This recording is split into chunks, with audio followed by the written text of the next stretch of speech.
American राष्ट्राध्यक्ष Donald Trump आणि भारताचे पंतप्रधान नरेंद्र मोदी यांच्यातली बहुचर्चित बैठक पार पडली आणि यातून भारताच्या हाती मोठं यश लागलं. ते म्हणजे मुंबई हल्ल्याचा आरोपी तहव्वूर राणाचं भारतात प्रत्यार्पण. अमेरिकेच्या सर्वोच्च न्यायालयानं राणाच्या प्रत्यार्पणाला मंजुरी दिल्यानंतर आता अध्यक्ष ट्रम्प यांनीही मोदींच्या भेटीनंतर त्याच्या प्रत्यार्पणावर शिक्कामोर्तब केलंय.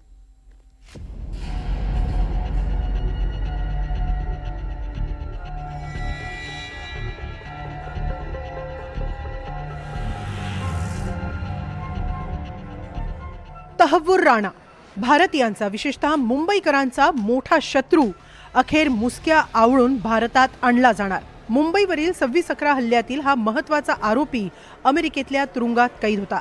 भारतात प्रत्यार्पण रोखण्याचे त्याचे अनेक प्रयत्न फसलेत. आता तर अध्यक्ष डोनाल्ड ट्रम्प यांनीही त्याच्या प्रत्यार्पणाला जाहीर मंजुरी दिली आहे. निमित्त ठरलं ते नुकतीच पार पडलेली ट्रम्प आणि मोदी यांची बैठक. मोदींच्या अमेरिका दौऱ्याचे एक मोठं फलित म्हणजे तहव्वूर राणाचं भारतात प्रत्यार्पण. मोदींचं पार पडलेल्या द्विपक्षीय बैठकीनंतर ट्रम्प यांनी संयुक्त पत्रकार परिषदेत राणाचं प्रत्यार्पण होत असल्याचं जाहीर केलं.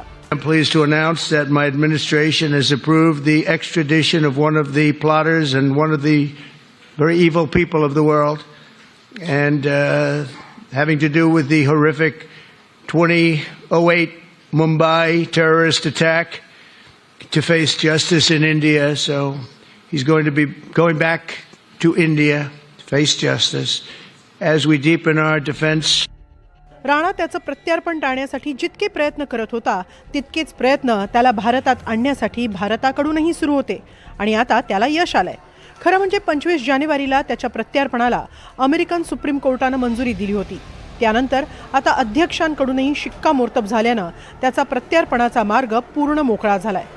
तहव्वूर राणा हा भारताला मुंबई हल्ल्यातील खटल्याप्रकरणी हवाय. तहव्वूर राणा हा पाकिस्तानी वंशाचा कॅनेडियन नागरिक आहे. 10 वर्ष तो पाकिस्तानी सैन्यात डॉक्टर होता. त्यानंतर कॅनडात जाऊन नागरिकत्व स्वीकारलं. कॅनडातच भारत विरोधी दहशतवादी हल्ल्याचा कट रचला. दहशतवादी डेव्हिड हेडली आणि लष्कर सोबत मिळून त्यानं मुंबई हल्ल्याचा कट रचला.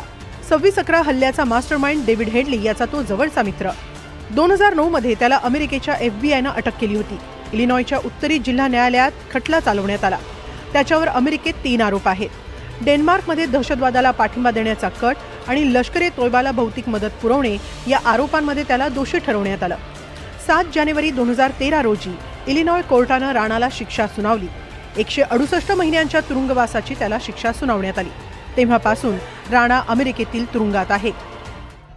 भारतानं 2020 पासूनच राणाच्या प्रत्यार्पणासाठी प्रयत्न सुरू केले. त्याच्या प्रत्यार्पणासाठी मोठी कायदेशीर लढाई लढावी लागली आहे. कॅलिफोर्नियाच्या सेंट्रल डिस्ट्रिक्ट मॅजिस्ट्रेट न्यायाधीशांनी राणाच्या अटक वॉरंटवर स्वाक्षरी केली. भारताकडे प्रत्यार्पणासाठी 10 जून 2020 रोजी वॉरंटवर सही करण्यात आली. राणानं प्रत्यार्पणाला विरोध केला. 16 मे 2023 रोजी राणाचा युक्तिवाद फेटाळण्यात आला. त्याचं प्रत्यार्पण योग्यच असल्याचं कोर्टानं स्पष्ट केलं. राणानं कॅलिफोर्नियाच्या सेंट्रल डिस्ट्रिक्ट कोर्टात रिट याचिका दाखल केली. 15 ऑगस्ट 2024 रोजी न्यायालयानं त्याची ही याचिका फेटाळली. अखेर सर्वोच्च न्यायालयात राणानं याचिका दाखल केली. 16 डिसेंबर 2024 रोजी अमेरिकन सॉलिसिटर जनरल एलिझाबेथ बी प्रिलॉगर यांनी न्यायालयाला राणाची याचिका फेटाळण्याची विनंती केली. 21 जानेवारीला राणाची याचिका न्यायालयाने फेटाळली. 25 जानेवारीला राणाच्या भारताकडील प्रत्यार्पणासाठी न्यायालयानं मंजुरी दिली. 14 फेब्रुवारी 2025 रोजी मोदींसह द्विपक्षीय बैठकीनंतर राणाच्या प्रत्यार्पणावर डोनाल्ड ट्रम्प यांनी शिक्कामोर्तब केलं. भारतात प्रत्यार्पण होऊ नये यासाठी राणानं बरेच प्रयत्न केले.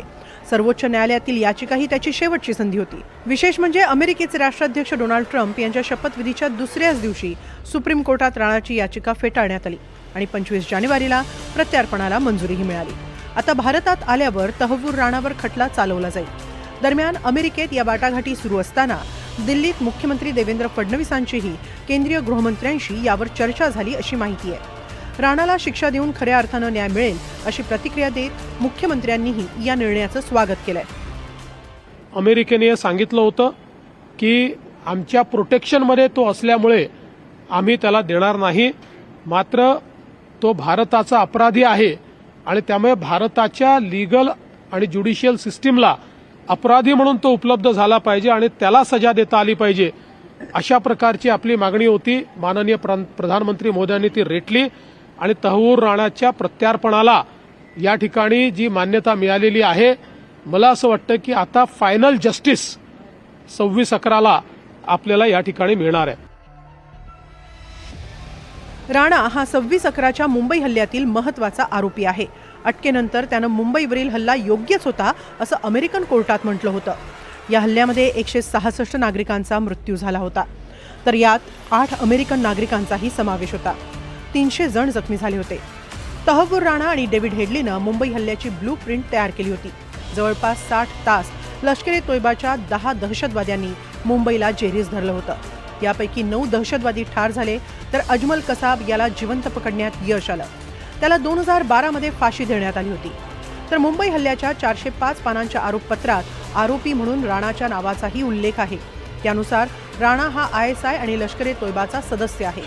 आता दोन्ही देशांमधील सगळी कायदेशीर प्रक्रिया पूर्ण केल्यानंतर राणाचं लवकरच भारतात प्रत्यार्पण होईल आणि अखेर 16 वर्षांनंतर मुंबई हल्ल्यातील आणखी एका आरोपीला शिक्षा सुनावता येणार आहे. Bureau report, NDTV Marathi.